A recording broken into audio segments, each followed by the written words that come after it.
Sinalubong ng fans ang dalawang miyembro ng sikat na Korean boy band na Super Junior sa pagdating nila dito sa Pilipinas. Hindi nga nakayanan ng mga gwardya ang pagdumog ng fans kaya nakalapit ang mga ito sa sasakyan ng dalawang Korean star. May chika si Lars Santiago. Pasado alas 11 ng umaga nang dumating sa bansa sina Siwon at Donghae ng sikat na K-pop group na Super Junior. Nandito ang dalawa para sa kanilang endorsement ng isang local clothing brand. Maayos na pumila sina Siwon at Donghae sa immigration.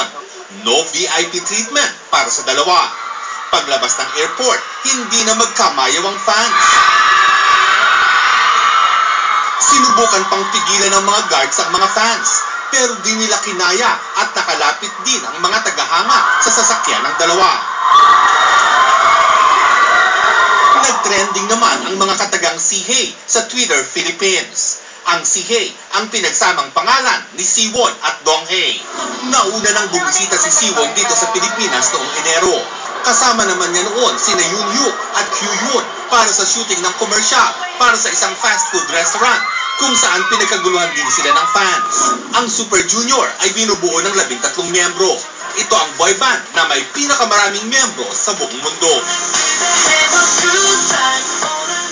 War Santiago, updated sa showbiz happening.